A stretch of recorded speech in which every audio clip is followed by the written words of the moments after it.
Hello and good evening, everyone. I am Josh. And I'm KP. Welcome to the Nightly from Hatch, a slumber party for pop culture lovers. Hi, KP. How are you? Hi, Josh. I'm quite well. Excellent. I'm so glad to hear it. How are you? I'm doing all right. I just had some nice time with family. Oh. Yeah, I went home to Massachusetts and got to stay an extra day more than I thought I was going to. But I opened for my friend's band's reunion show. Yeah. I'm just about to go home for some family time, so I hope mine is as fun as yours. Oh, that's exciting. Yeah, it's my mom's birthday. Happy birthday to your mom. Absolutely. That's excellent.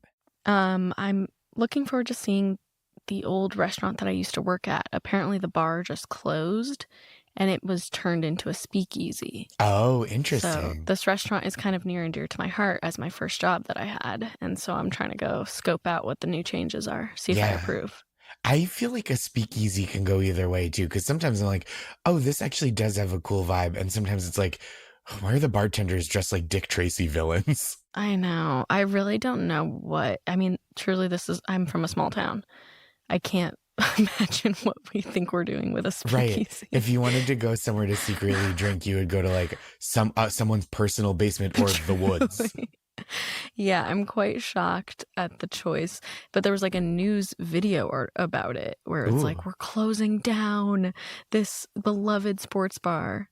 And I was like, oh no. But they're just turning it into a different bar. I usually don't get sad about anything in my hometown changing because I'm like, my hometown, it's always going to change. And I'm not the past must remain the same. That's not my vibe. But lately I go, listen, I wouldn't mind if you changed it to cooler stuff, but it feels as if all the changes are worse things. That's how I felt when a reptile store opened up down the street from my parents as bad influence. I know. I go, well, just replace it with a cooler version. That's fine, I suppose. But all of this, they shut down our perfect, delightful bowling alley, the only thing to do in this town, and they replaced it with a Tractor Supply company. And I go, well, that's, I guess, semi-cool, but it's not as cool as a bowling alley. Yeah, you can't go there on a Saturday night and buy Tractor Supplies. That's no fun. No, that's not the day for Tractor Supplies. That's right. This is always the big issue is as a kid growing up in a small town, there's nothing to do already. And so you would just go into Walmart and just to walk around and kill time. For sure. But it's annoying that the only places to hang out are stores. That's no fun. Right. We would do, there was an IHOP that became a more regional pancake place, and we would just go for 4 hours. Totally. I mean, yeah, where are the places and bowling was $12. Yeah. And that is how much bowling should be, quite frankly. Yeah. When bowling is expensive, it's what are the costs? You already, it's all built into the building. I know. And you're only going once every 8 minutes. It's your turn. So I'm come on, this can't be this much. But I don't know. I'm going to go back and scope it out. Maybe it'll be just fine. To be so honest, the bar part was not where it hung out. It was the restaurant part anyway. Is the restaurant part staying the way it is, or is that also a speakeasy? Restaurant part is staying, and it's one of those where every square inch has a knickknack on the wall. Love so it that. is a really important restaurant to me because I go, this is Americana. We can't, we need to keep this. It's a really interesting place. A speakeasy restaurant would be really funny to me, where it's you need to know a password to get a pork chop or something. Oh, I know. There's one speakeasy here in New York where it's in a hot dog place. You know this one? I've heard of it. I've never been.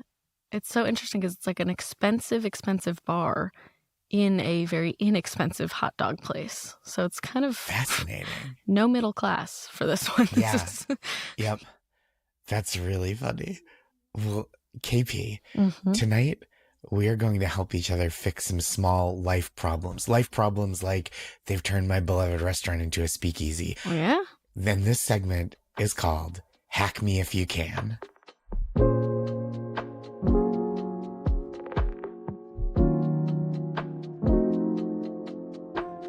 KP, what's a small problem in your life that you could use a life hack for? Well, let's keep on the restaurant theme here. Sure. An issue I'm having, and this is an issue that's tale as old as time. So if we could fix this, I mean, we'd be fixing 1,000 years of an issue, I think. Yep. The issue is I must wear a coat, a scarf, a hat, and gloves, and sometimes, long johns to exist in the outside world at this time. It's a bad time for dressing. It is what it is. You really gotta put some layers on. You have That's to wear right. a lot. And I have a big puffer because I'm like, we have to be able to walk. Mhm. So I have to wear a puffer. My issue is you get into a restaurant, small booth. Where the heck am I putting all this stuff? Because currently I have to sit on top of my puffer, my scarf, my hat, my gloves. It's so common that we're losing a hat, we're losing a glove because Yep. they're just willy-nilly, they're everywhere. Yeah. There's got to be some sort of hack where all of this can turn into a bag. All of this can get that would put be somewhere. nice. I don't know.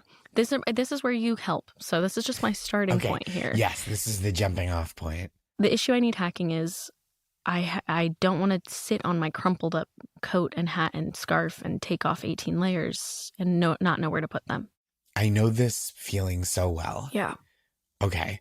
Because I really have this problem with, garments, but also if it's an umbrella, forget about it. That's getting left behind. Absolutely. 8 times out of 10. I know. And it's not cut out for that. I mean, some places, especially in rainier parts of the world here, do have like a little umbrella bin in the front of that. And I try my best to remember. I'll leave an umbrella there. That one's sort of a take one, leave one. That umbrella is, that's for the streets now. That's not my umbrella any longer. This isn't the original hack, but my hack would be for that situation. Mine is like a Cirque du Soleil umbrella. That's Very quite nice. hard to miss. That's what I have with like my travel duffel bag for if I have to put it on the baggage carousel. Then it's like, oh, I know that one from afar. Yes. That's helpful. So, okay. This is really tricky, especially because I love a booth. I love a booth. Oh my gosh. And maybe this is happening all over the country, but in Brooklyn, there's an epidemic of the seating that's not booths being the least comfortable chairs that you could possibly assemble, the least comfortable seating arrangements in American history. And don't get me on a stool. Don't even start me on a stool. On a stool? I've had it up to here with the stools. But right. I'm not sitting at a bar, I'm at a table and there's a stool. My back needs support. I mean, That's right. I'm gabbing with my friend when I'm out to eat or drink. I'm planning to gab with my gal pals for 2 hours. Yeah. 2 hours, I'm just crunched up on a top of a stool on perched. I mean. And this isn't the stool's fault, but I do have the posture of a croissant. So Absolutely. It is not ideal for me to not have any back support.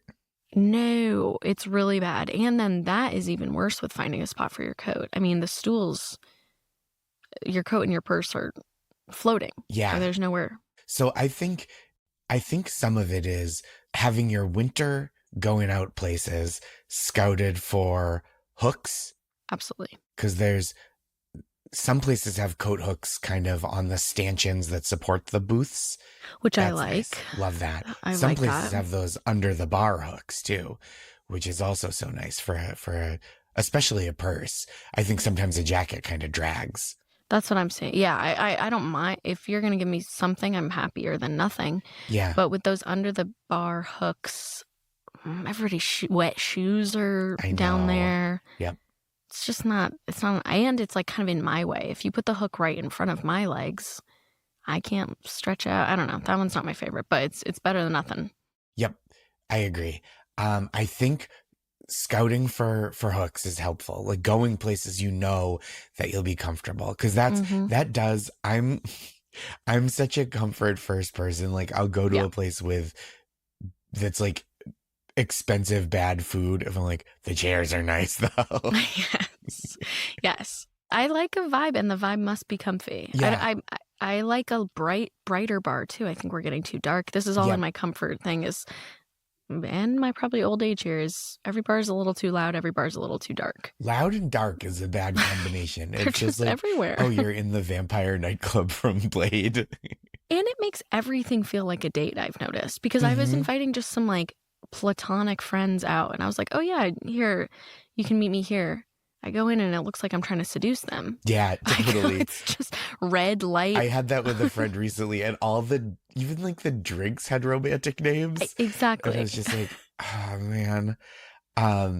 Yeah, that's no good. I do think choosing for comfort is really helpful, because there's only so much you can do, right? Like with hat, gloves, hat and gloves I can manage, because it's like, okay, put them in the pockets. Tuck them in the sleeve, tuck them in the pockets. Gloves go inside hats sometimes even. Yep. But jacket is a problem, and I really think about that, because I've been flying a lot lately, and I try to be amenable about like, hey, if you need this bin space for a bag, oh yes, same. That's the priority. And I'll squeeze my jacket and squish it up on top of someone else's bag too, in a way that doesn't squish their stuff, just squishes my jacket. And that's fine. But like, I hate a long flight jacket on the lap. I've been doing the same thing. I'm often like, listen, people with big bags need it more than me. Yeah. You guys feel free. But winter is tougher. It's like it's coats, it's neck pillows. It's too much that I'm shifting. I may be wearing like a sweatshirt in addition to my jacket. Yeah. And then if I have to take that off, then it's just like lap full of cloth. I do think what we need, and I'm sure this already exists, but I just haven't found one across my desk. But I really do think we need to go with the first hack here, which is like, if my outer coat can just fold in half like a bag and have some handles. Oh, that's nice. Then I can shove everything in there and just find one hook for all of it that can hold it. I don't know. You know what I think? So like, this might not be a workable hack, but like in the spirit of kind of dream casting what we want as a solution, traveling from place to place with one of those little suction cup hooks and just going right onto the wall, and then being like, oh, you didn't provide a coat hook? Inconsiderate, but I came fully equipped. They have these too that are called like purse hooks, where it's like, it's as big as a keychain, but it is like an L shape, or like more like a C shape, I guess. So you just put it on the edge of the table. Oh, interesting. Yeah. So you can really just put it on your keychain, and then it just hooks onto a table and then hooks your purse. Nice. And I think that's nice. I mean, we still are going to have an issue where your coat is dragging on the floor sometimes. Yeah, that's just going to happen. I think, and again, if you got chair, you go back of the chair. It's like not perfect, but I think we should be allowed to be empowered to put hooks places, especially when there's no hook situation and no coat check. Totally. I'm a fan of, well, I mean, we'd love to bring coat check back, but I don't think that's just, everywhere's not doing so. Yep. I'm bringing coat check back. But I'm a big fan of purse chair. Purse, yes. If there's an extra chair, everyone throw your jackets and purse and scarf on this chair. This is purse chair. Kind of the going out version of coats on the bed. Yes. I'm always like, this is now a communal coat chair. Everyone relax. I love that. When there's one more chair than there are people. Yeah, that's why it's good to go out as a trio. It's a clean number. It's important. You're going to want that. I feel good about this. I think there's obviously, this is such an old problem that it's never going to be perfect. Tale as old as time, song as old as rhyme, as they say.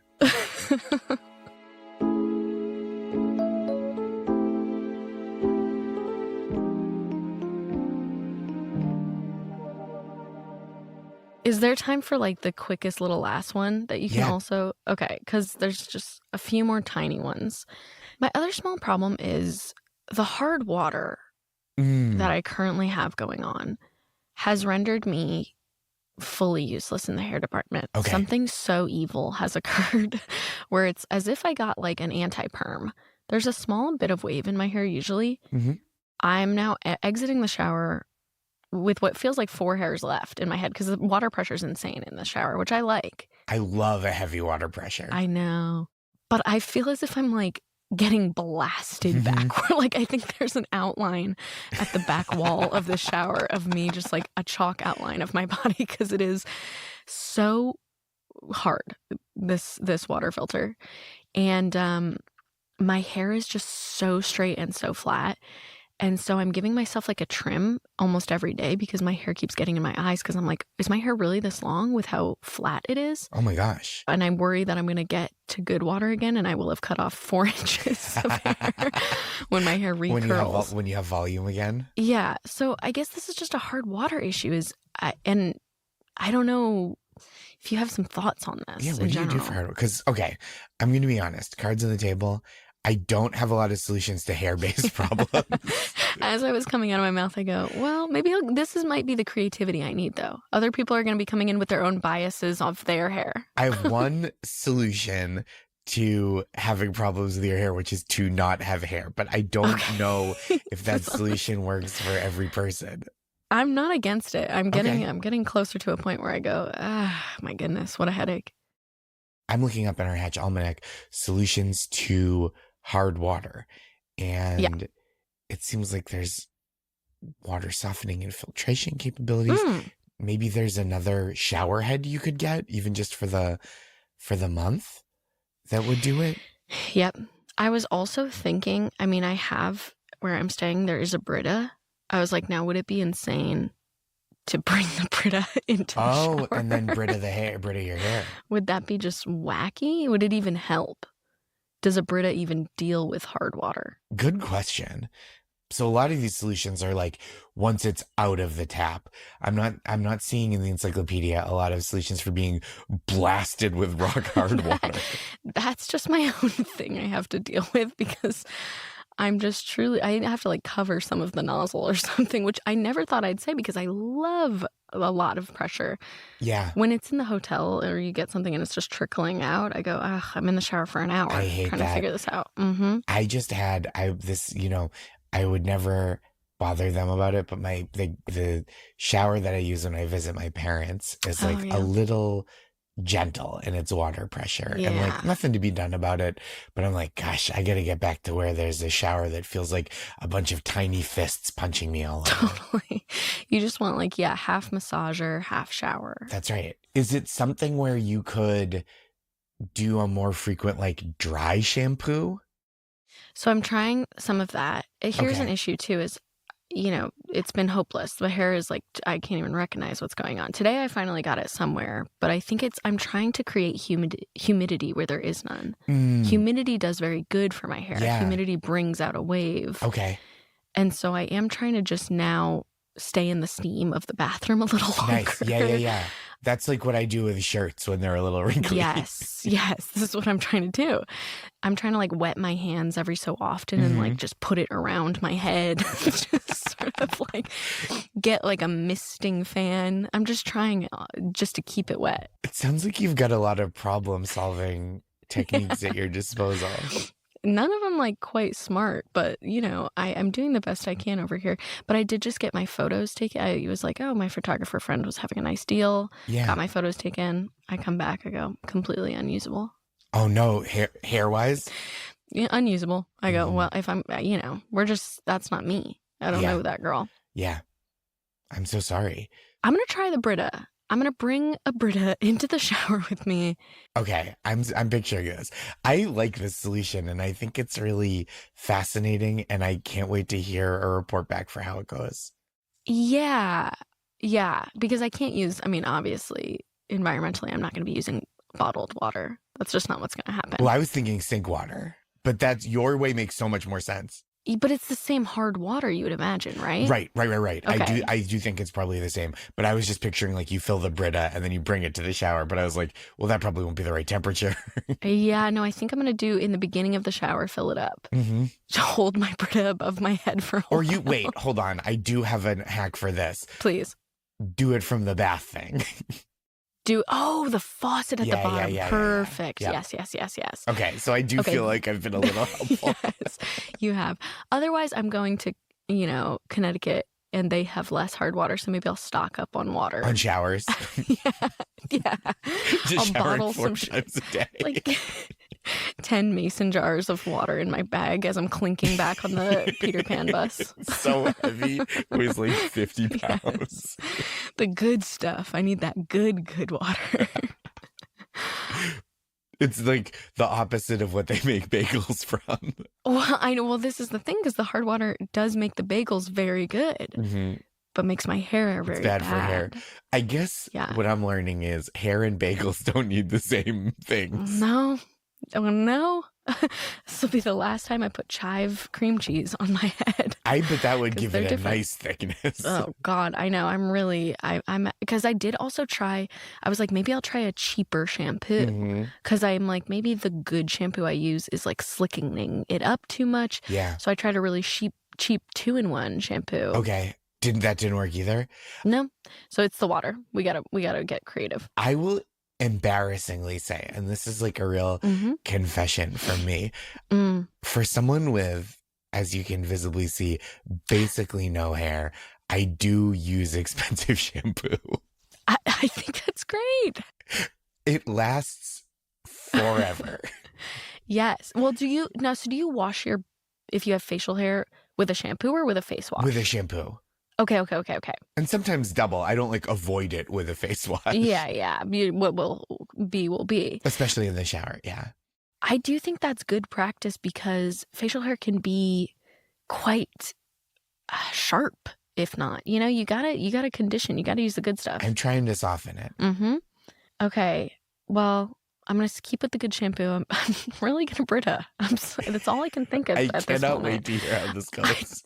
I don't even think it like does that, by the way. I think hard water is like minerals, and it's not, the Brita is not even removing minerals. It's removing like impurities. I think there are like tablets you can get to put in the, I think so, like that break down the minerals so that the water is usable. But I don't, that's once it's out of the faucet. You can't like jam it up the faucet's it's true spout hole, I don't think. Well, there, except for that thing you mentioned at the front, which is like a water softener. Oh, yeah. Filter that you put on the shower head. I wonder if that exists. I think it does. I think. Okay. But I'm not in the market for anything that costs more than a free Brita. That's what I'm thinking, is like, I do always get, like, when I'm staying in a place for 4 days, if I'm in a hotel for 4 days, or if I'm in an Airbnb or staying with friends, it's like, am I going to invest in something to make this place nice that is not useful at home? Where even if it's like $40, I'm still like, is it worth it? I know. When my wife and I went on our honeymoon, we were in Greece. We were on the island of Santorini, and there's no air conditioning really at the hotel. And so it was so hot when we went. We bought a box fan to put in the hotel room. And of course, you can't bring that back. Cannot so you bring just it left back. it. There's tariffs and everything. Yeah. Wow. I mean, with that, it's going to be miserable if not. We need to do it. And I think we walked by a hardware store, and it was like $25, and we were staying there for a week, and we're like, okay, for only $3 to $4 a day, we can experience sleep. Yeah. Yes. Speaking of sleep. Yeah. Gosh, I'd say now that my problems are solved, I am feeling ready to hit the hay. I also am, and maybe I'll fall asleep to the sounds of a running shower, like a recording, not leaving the water running on me. Yes, that's a great idea. And as we head to bed, I'd also love to say goodnight to a listener, or rather, a listener's cat. Good night to Aloe the cat, who turns 13 this month. Good night, Aloe the cat. I hope you, like your namesake, are soothing. 13, it's your cat mitzvah. So, congratulations. Congratulations. And good night, KP. Good night.